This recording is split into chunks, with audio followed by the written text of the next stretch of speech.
us turn to James, second chapter, 20 to 26. I will read it. James, book of James, second chapter,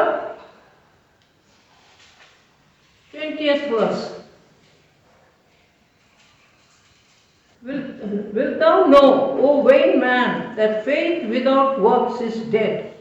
Was not Abraham our father justified by works when he had offered Isaac his son upon the altar? Seest thou then how faith brought with works, by works was fully made perfect? याकूब की पुस्तक दूसरा अध्याय 20 से 26। परंतु हे मूर्ख, क्या तू इस बात को मानने के लिए तैयार नहीं कि कार्य के बिना विश्वास व्यर्थ है, मृत है? क्या हमारा पिता इब्राहिम कार्यों द्वारा उस समय धर्मी न ठहराया गया जब उसने अपने पुत्र इसहाक को वेदी पर चढ़ाया? अतः तुमने देखा कि विश्वास उसके कार्यों में प्रकट हो रहा था और कार्यों के परिणाम स्वरूप उसका विश्वास सिद्ध हुआ। This is what the Bible tells us, that faith without works with evidence. Your faith is shown by evidence that you have faith. ये बाइबल बताता है कि विश्वास कामों के बिना, मतलब उसका कोई सबूत होना चाहिए। जो तुम्हारे काम हैं वो दिखने चाहिए, उसका विश्वास का सबूत दिखना चाहिए कामों के माध्यम से। Without evidence, your faith is, you can say I have faith, but it is dead. सबूत के बिना आपका विश्वास, आप कह सकते हो मेरे अंदर विश्वास है, लेकिन सबूत के बिना आपका विश्वास मरा हुआ है। Faith without evidence is dead also. और विश्वास जो सबूत के बिना है वो मरा हुआ है। Turn to this second chapter of James 20 to 26. We hear of two characters here. One is Abraham.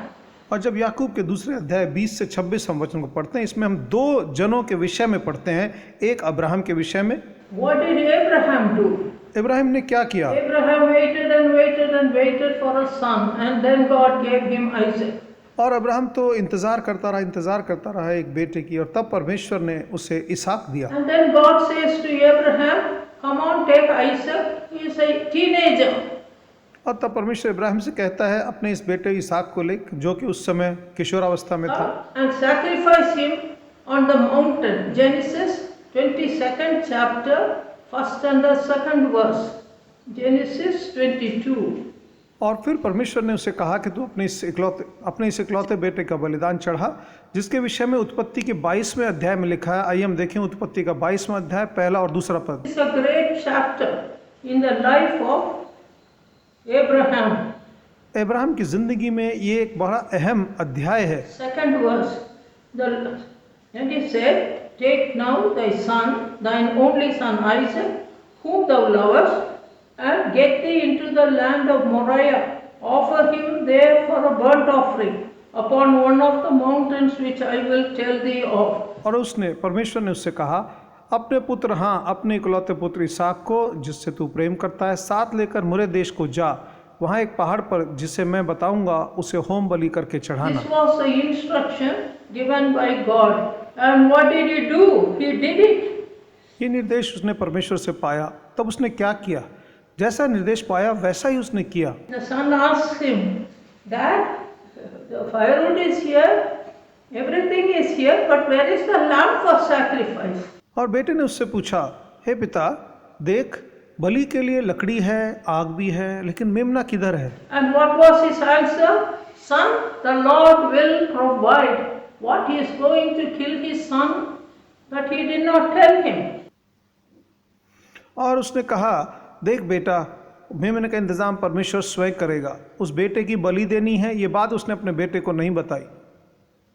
But the beautiful thing about Isaac, he never kicked, he never got up and ran away. लेकिन इसहाक के विषय में बड़ी अद्भुत बात है, उसने लाते नहीं मारी, वो इधर उधर वहां से नहीं भागा। No, today's teenagers, they don't submit like this. But आजकल के किशोर लोग, लड़के लड़कियां, वो इस तरह से समर्पण नहीं Abraham करते। had faith. He inculcated faith in his son. Abraham में विश्वास था, उसने अपने बच्चे को भी विश्वास सिखाया। And then he was ready to kill him, but God stopped him. और जब वो उसको बलि देने के लिए तैयार था, उसी समय परमेश्वर ने उसे रोक God दिया। gave Abraham great blessing, not for just that generation, but generations to come. और परमेश्वर ने इब्राहिम को ऐसी आशीष नहीं दी जो केवल उसी पीढ़ी तक बनी रहे, बल्कि ऐसी आशीष दी जो पीढ़ियों पीढ़ियों तक बनी रहेगी। He said, no children. God said, I'll multiply your children like the stars of heaven.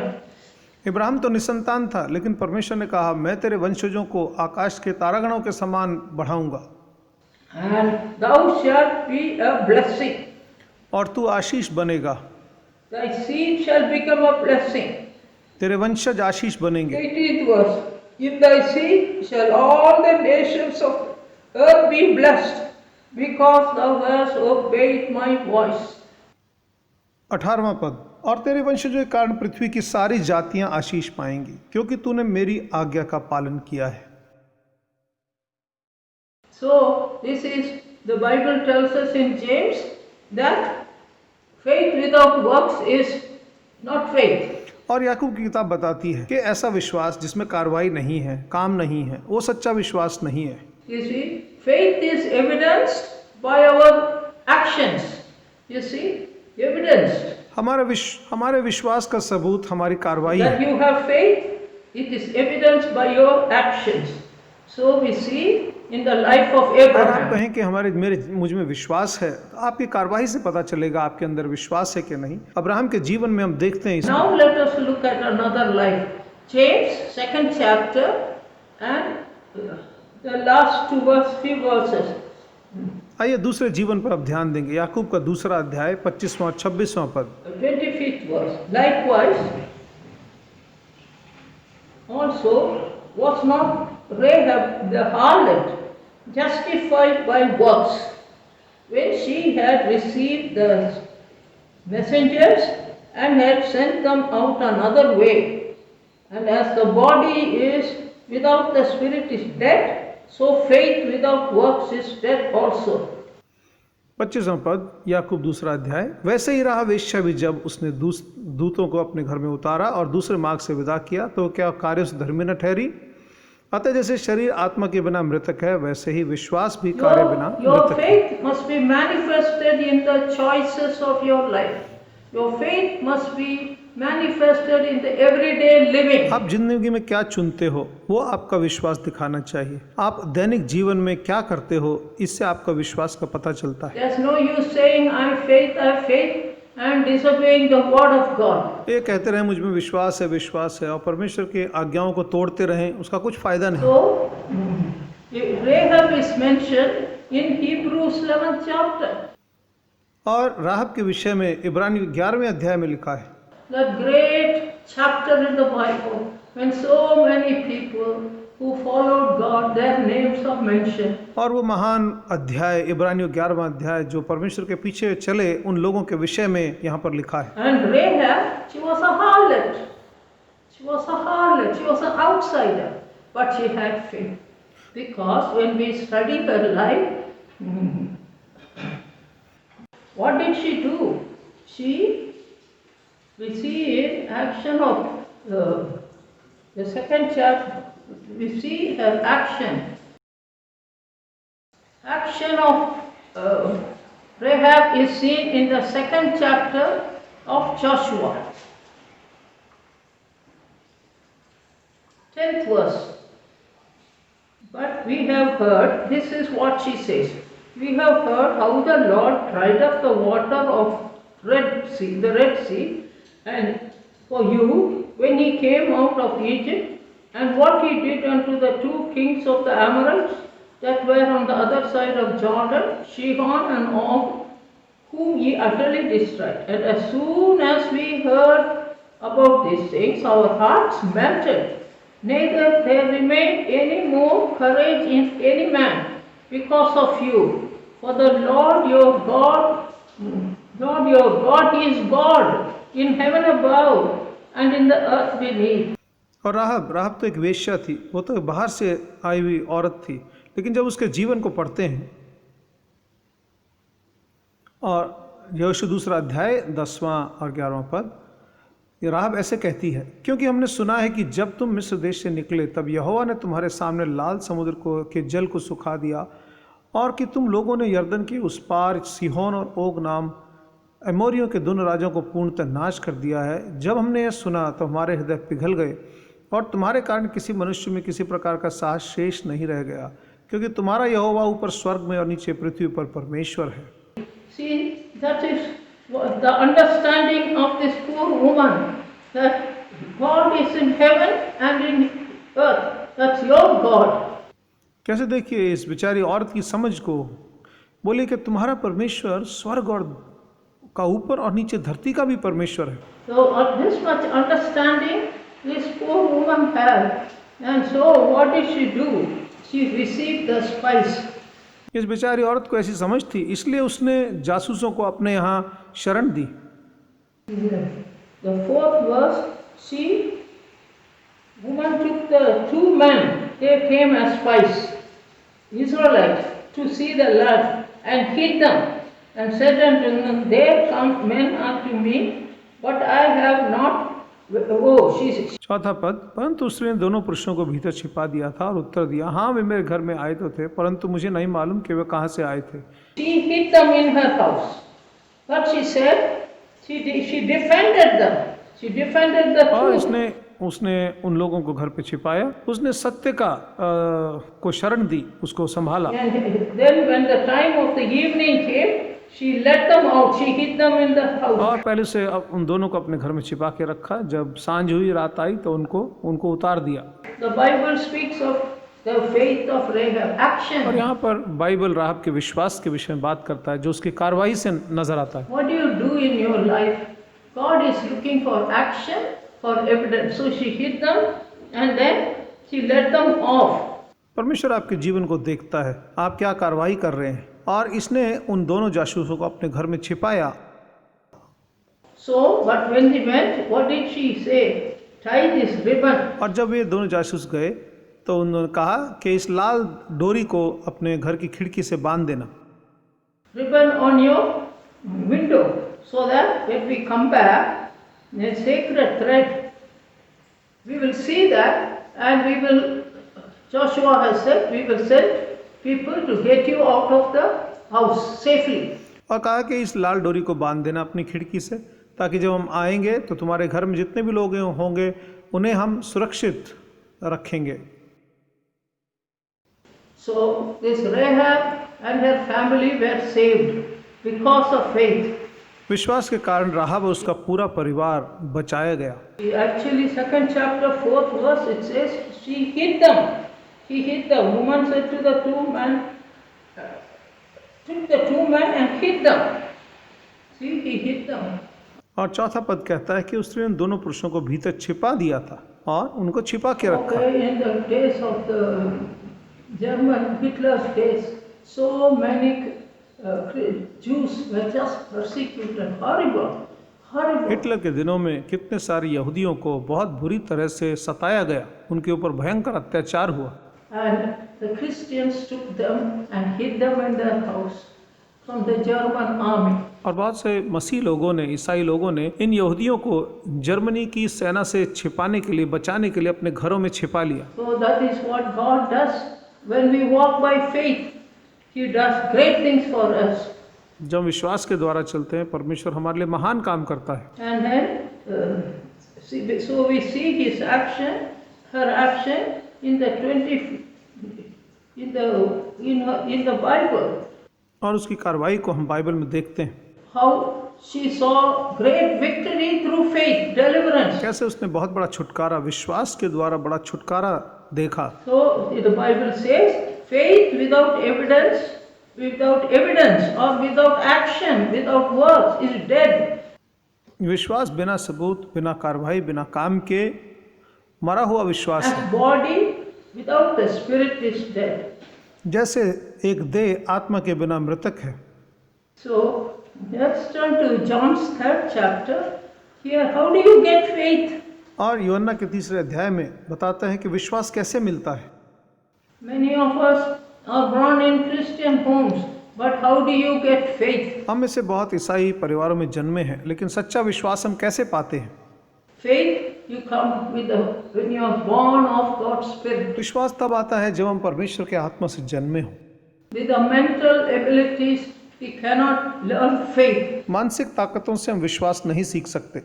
John 3rd chapter, here we see Nicodemus coming to और Jesus, यूहन्ना 3 अध्याय हम देखते हैं निकोदेमस प्रभु यीशु के पास आता है and he was a Pharisee, a ruler, and a priest, but he comes by night. Maybe he didn't want to be seen. वो फरीसियों के बीच एक अधिकारी था यहूदियों का, वो रात में आया, शायद वो नहीं देख चाहता था कि कोई उसे देखे। But when he comes to Jesus, and he says, लेकिन जब वो प्रभु यीशु के पास आता है और आकर कहता है, "We know you are a teacher come from God. No man can do these things which thou doest except God be with you."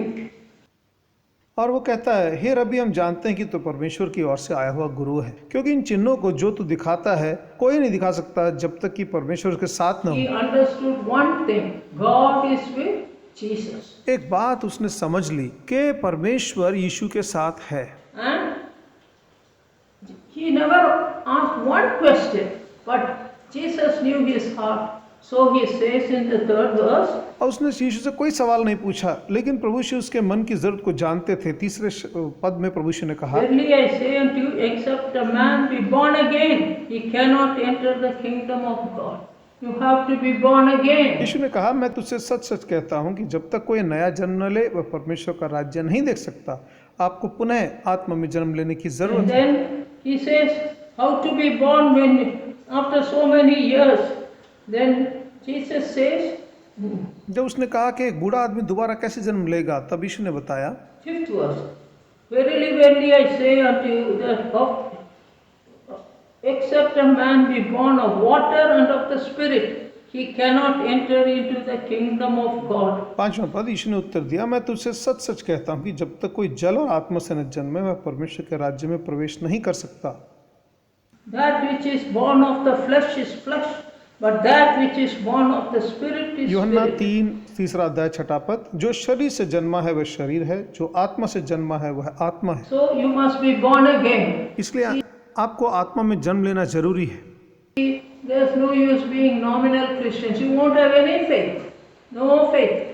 नाम मात्र के ईसाई होने से आपको कोई लाभ नहीं, आप में सच्चा विश्वास नहीं होगा। When time of trouble, you'll run hither, you'll run thither. You will not be able to look to God मुश्किल for के an समय में answer. आप इधर भागोगे उधर भागोगे, जीवते परमेश्वर पर आप विश्वास नहीं कर पाओगे उनसे कुछ। So this here we see that Nicodemus was told to be born again. यहाँ हम देखते हैं कि निकोदेमस को कहा गया कि तुम्हें आत्मा में जन्म लेना होगा।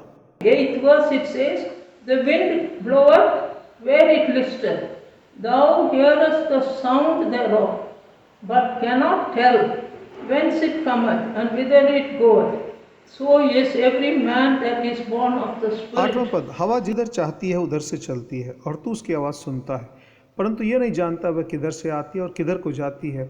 हर एक जन जो आत्मा से जन्म लेता वह ऐसा ही है। See that we know the wind blows, you don't know where it comes, where it goes. So is a man born हम of जानते हैं जब God's हवा Spirit. चलती है हमें मालूम नहीं किधर से आती है किधर जाती है। वैसे ही वो आदमी जो आत्मा में जन्मा है, बाहर से उसमें कुछ फर्क नहीं नजर आता। His dimensions in life are so different. उसके जो जीवन की दिशाएं हैं वो अलग हैं। So we see in this to be born again is a great blessing. हम देखते हैं कि आत्मा में जन्म लेना एक बहुत बड़ी आशीष है। You see, we see the same Nicodemus. What happened? He is a Pharisee. यही निकोदेमस जो एक फरीसी था, क्या हुआ?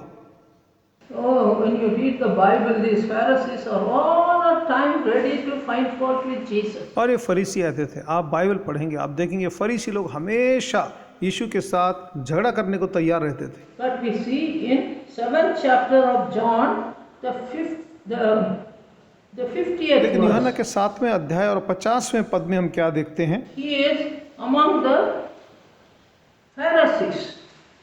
The Pharisees wanted people to catch Jesus and bring him. ये और जब फरीसी लोग यीशु को पकड़ के गिरफ्तार करना चाहते थे, निकोदेमस उनके बीच में था। And the officers answered, 46th verse. 46वां पद, सिपाहियों ने Never उत्तर दिया, man spake like this आज man. तक ऐसी बातें किसी ने कभी नहीं कही जैसी वह कहता है। And the Pharisees said, what? You are also deceived, believing him? तो फरीसी ने उनको कहा, कहीं तुम भी तो नहीं जो भरमाए गए हो? And but who speaks up? Nicodemus. वहां पर कौन बोलता है? निकोदेमस बोलता है। I don't know, when you don't have life, you don't speak up for the truth. जब आप में जीवन ना हो तो आप कभी भी सच्चाई के लिए मुंह नहीं खोलेंगे। But when you have life from Christ, when you have the Spirit of God in you, लेकिन you जब आप speak up. परमेश्वर से जीवन पाते हैं, आप प्रभु यीशु से पाएंगे, तो आप मुंह खोलकर बोलेंगे। So Nicodemus said, who came to Jesus by night, being one of और them, निकोदेमस जो उसके पास रात में आया था, उनमें से एक था, उसने कहा, that the Lord judge any man before it hear him and know what he doeth. क्या हमारी व्यवस्था किसी मनुष्य को तब तक, जब तक पहले उसकी सुन ले या जान ले कि वह क्या करता है, दोषी ठहराती है? And they say, what? From Galilee, such as scriptures, from Galilee nobody will come. So every man goes to his और ये house. बोले, जाके देख ले, गलील से कोई नबी नहीं आने वाला, और सब लोग अपने घर चले गए। And you can imagine the surroundings, so anti, but he stood up for Jesus. और देखो माहौल ऐसा था, सब लोग विरोध में थे, फिर भी वो यीशु के लिए खड़ा हुआ। And then also we see him joining with for the burial of Jesus. हम देखते हैं कि जब यीशु को दफनाने का समय आया, तब निकोदेमस वहाँ पर उनके बीच शामिल था। John 19:39. यूहन्ना का 19वां अध्याय और 39वां पद। Here comes Nicodemus to help with the burial of Jesus.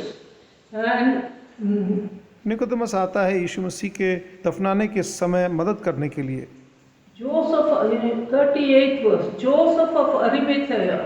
See, everybody is against और देखिए Jesus. सब लोग यीशु के विरोध में थे। 38वां पद, यहाँ पर यूसुफ का, जो अरमतिया का यूसुफ था, दफनाने के लिए यीशु के शव को मांगता है।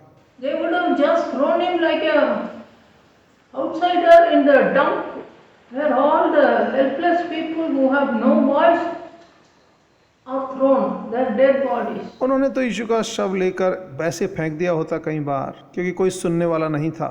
And now in this time of coronavirus, we all are seeing how so many people died. In corona virus के दिनों में हम देख रहे हैं किस तरह से कितने लोग मर रहे हैं, And the relatives are not given a chance even to see them and to take part in any burial.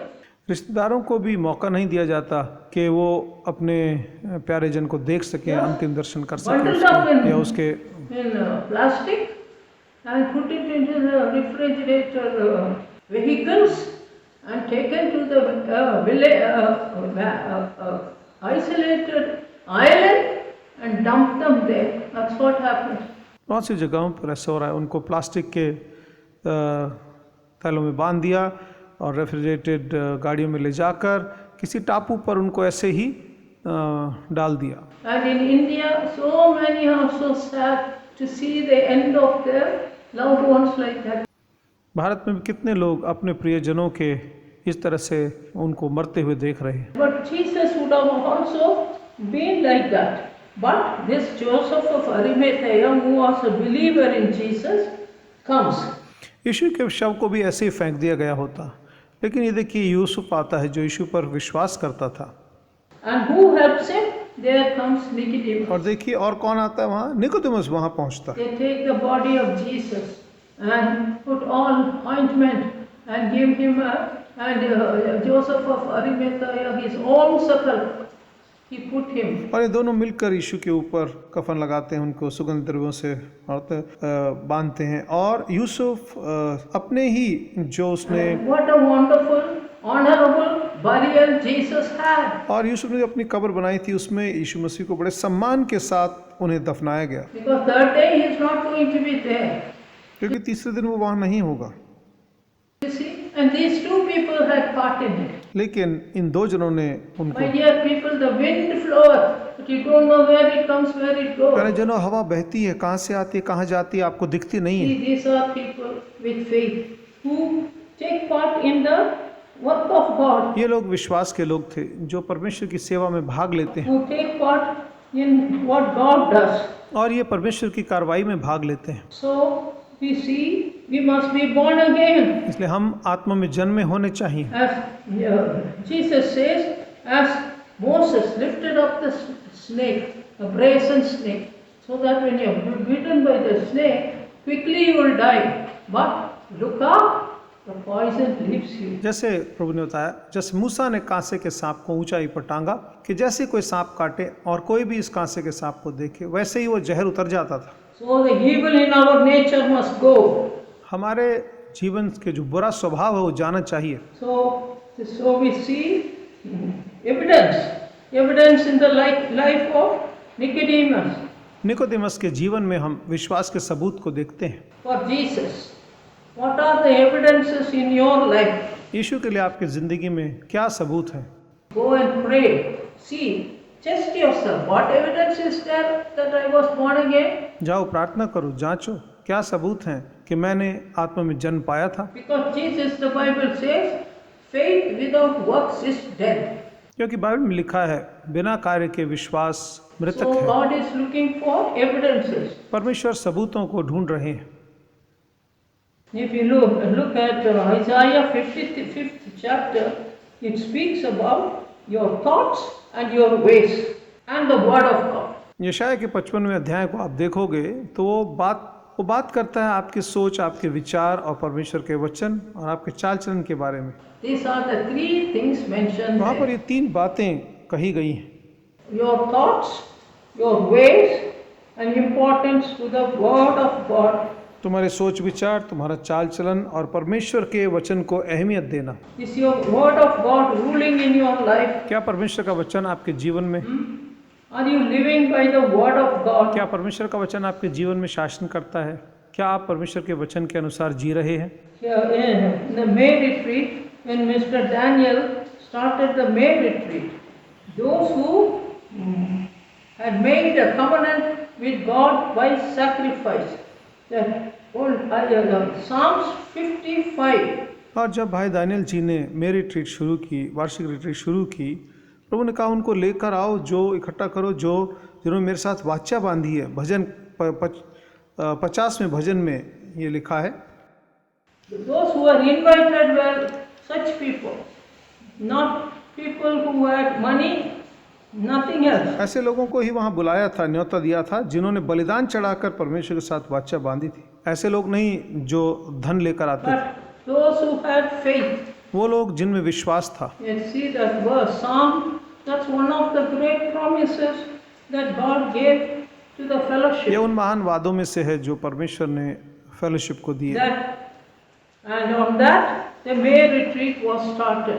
और इस वादे के आधार पर वार्षिक रिट्रीट, मे रिट्रीट शुरू की गई। Mark you, when Mr. Daniel started the May retreat, ध्यान रहे जब भाई दानियल जी ने मे रिट्रीट शुरू की, 55, gather my saints together unto me, those that have made a covenant with me by sacrifice. भजन 50 का 5वां पद, मेरे भक्तों को मेरे पास इकट्ठा करो, जिन्होंने बलिदान चढ़ाकर मेरे साथ वाचा बांधी। So, the retreat, it starts with sacrifice. जो रिट्रीट की शुरुआत हुई वो त्याग के साथ, बलिदान के And in साथ। those days, when Mr. Daniel started it, who are the people who came? It was all by faith. और जब ये रिट्रीट शुरू की भाई दानियल जी ने, कौन लोग आए? वो सब लोग जो विश्वास और विश्वास के Who साथ the आए। people who came? Poor people. कौन आए? गरीब लोग आए। And mark you, now we are hearing about daily wage earners and what a plight they और are. आज हम सुन रहे हैं जो दिहाड़ी करते हैं लोग, उनकी कितनी बुरी हालत हो रही है। You know, those people who farmers and who had little areas and cows and chickens to take care of, they left them on और there. उन दिनों वो आते थे जो छोटे किसान होते थे, छोटी जगह होगी, कुछ मुर्गी वगैरह, मुर्गी पालन करेंगे, थोड़ा सा कुछ होता था, उसको भी छोड़ के वो रिट्रीट में आते थे। And those days it was 2 weeks May retreat in India, and they उन came. दिनों में 2 हफ्ते की मे रिट्रीट होती थी और वो लोग आते थे भारत में। They came. That's action. और ये था कार्रवाई। God is looking whether you are a poor man, whether you have plenty of money, परमेश्वर ये देख रहे तुम गरीब हो या तुम्हारे पास बहुत पैसे हैं, you have a secure job during this time of coronavirus. God is looking for faith. in each इस one corona of us. Virus के समय में आपके पास पक्की नौकरी है नहीं, लेकिन परमेश्वर ये देख रहे हैं कि तुम में विश्वास है कि नहीं। Because faith without works, faith without evidence is dead. विश्वास बिना कार्रवाई के, बिना सबूत के मृतक है। May the Lord help each one of us in our lives, so that we bring forth the word of God rules in our प्रभु हम life. सबकी हमारी जिंदगी में मदद करें कि उनका वचन हमारे जीवन में राज करे। That is what Isaiah 55th chapter, it says about thoughts, ways and the word और यही of बात God. ईशा का 55वां अध्याय कहता है, चाल चलन, सोच विचार और परमेश्वर का वचन इसके बारे में कहता है। Build your life upon the word of God. You will never fail. जीवन को परमेश्वर के वचन के आधार पर बनाइए, कभी भी असफल ना You होगा। will pass through hardships. आप कठिन But if you don't build your life on the word of God, you will be a failure in your life. आप कष्टों से गुजरेंगे, लेकिन अगर आप अपने जीवन को परमेश्वर के वचन के आधार पर नहीं बनाते तो आप बुरी तरह से विफल हो जाएंगे। This past May retreat, not this year, the previous year, one mother came with 2 children, पिछले साल की मेरी ट्रीट में एक माँ 2 छोटे बच्चों के साथ आई। bright boys, strong boys, and she came to me in my room and she said, Amma, please, they have finished engineering or medicine. One boy is going to go to England. Please give some good bride, wife for them. और 2 लड़कों के साथ आई और बोले बड़े जवान लड़के, और एक ने अपनी मेडिकल की पढ़ाई पूरी कर ली थी और बोली कि अम्मा ये अब इंग्लैंड जाएगा, इससे पहले आप इसके लिए एक अच्छी सी बहू खोज दीजिए। I said, okay, we will see. I interviewed those boys, how they got their degrees and all. और मैंने कहा ठीक है, हम देखेंगे, और मैंने बच्चों लड़कों से बात की कैसे उन्होंने अपनी डिग्री को पाया था। Then I asked them, did you honor the मैंने Lord's उनसे day? पूछा, क्या तुमने प्रभु के दिन का आदर किया था? Did you go write exams for promotion, exams to enter college? और या कॉलेज में दाखिला लेने के लिए, प्रमोशन के लिए तुमने प्रभु के दिन भी परीक्षाओं को They लिखा? said, we did not keep the Lord's day. उन्होंने कहा हमने प्रभु के दिन को पवित्र नहीं रखा। I said, the fellowship is meant for those who made a sacrifice with God to obey God's word, and you are telling me to give you a girl from मैंने here? कहा फेलोशिप तो बनी उस आधार पे जो प्रभु के वचन का पालन करने के लिए त्याग करते हैं, और तुम कहते हो कि यहाँ से मैं तुम्हारे लिए एक बहू खोज के दूं। I'm sorry, you have to find your own girls somewhere. I'm sorry, I मैंने कहा मुझे can't. माफ़ कीजिए, मैं आपकी मदद नहीं कर पाऊंगी, तुम अपने लिए कहीं और से अपनी बहुओं का इंतज़ाम करो। And that mother was stunned. She is a nice maths और वो माँ teacher. चौंक गई, बड़ी अच्छी गणित की शिक्षिका थी। In wherever she is, and she was stunned. She sat there. जहाँ पे खड़ी थी वहीं पे खड़ी रह गई, वहीं बैठ गई वो। जब उसने बात सुनी तो चौंक गई। But that's a word. That's a word. Without evidence. If you don't have evidence in your life of obeying God's word, यही वो सबूत है, then you have यही no वो faith. सबूत है। अगर तुम्हारे जीवन में परमेश्वर के वचन का पालन का सबूत नहीं, विश्वास का नहीं है, तो ये विश्वास नहीं है। May the Lord help आइए us. प्रभु हमारी मदद करे। Thank you.